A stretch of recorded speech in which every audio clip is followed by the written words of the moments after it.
Hey, I just wanted to show some of the stuff I've been working on. So I've got this procedural generation for the terrain assets. So this is the first step, and so I might just turn the engine noise down a bit.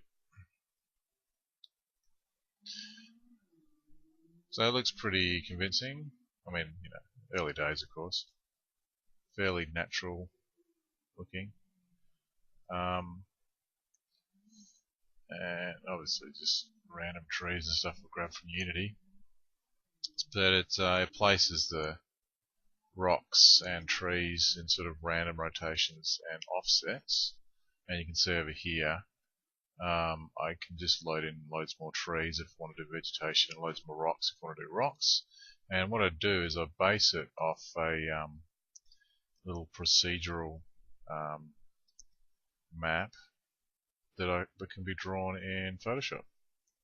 So I'll do a demo right now. I've just set it to pick up green for trees and brown for rocks. So just sample that color. I'll do snap to terrain here, snap to grid, sorry, just to make it easy to draw. Probably come up with something better than this. Actually, let's undo this, and I'll make a smiley face.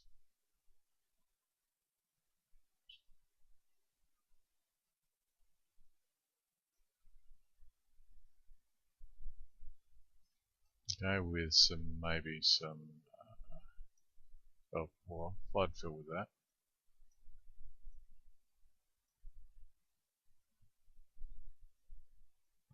Cool. And then I'll give him a moustache. No, I'll make a moustache. Let's do that. That sounds cool. Obviously, I'm just being silly here. And I'll pick this, but what I'm trying to show off is basically I'm trying to make a massive open world, and I need some sort of procedural way to generate my worlds with some control. So the idea is to create a bunch of tiles like this and give me some sort of control over the region that you're driving through at the time. So this area is kind of rocky and bushy, that sort of concept. And then you might go to a bit that's more like the ocean area, or a bit that's sort of Icelandish or whatever. So I'll just save this out and I'll show you how it works. So I just brought my terrain in like this. 64 by 64 seems to work best for generating things randomly. There's going to be a lot of wait time for this. I haven't really thought about how I'm going to generate this, but you can see that it takes maybe 2 or 3 seconds to generate this stuff.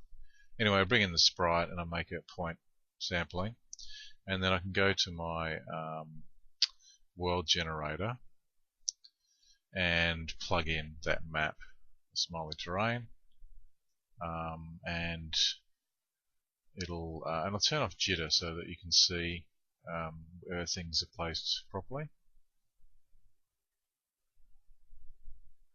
Sorry, I need to set the smiley terrain to read write. So good to know if you didn't know about this. Reading and writing bitmaps, make sure you go to advanced and turn that on.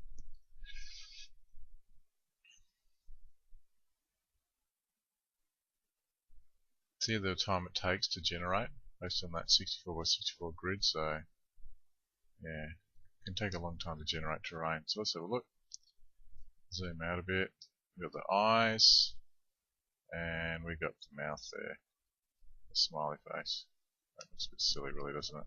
And then in the middle we've got the rocks there, and you can see how they're random, but they're all placed on a grid pattern. So then I add the jitter to it,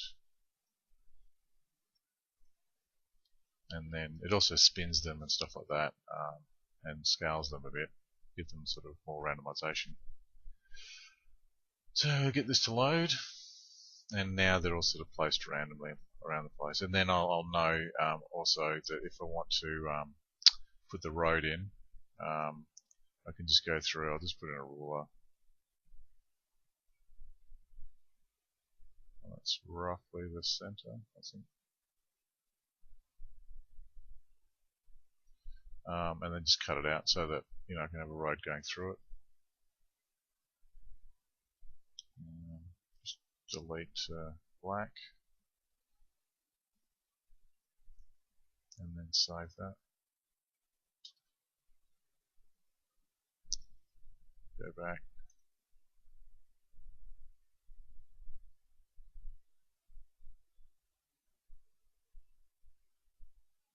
Apply. It takes a while to generate. And then I've got nothing in my way. I've cut a hole through the faces there. And I've also got the jitter going now so that things are sort of placed randomly.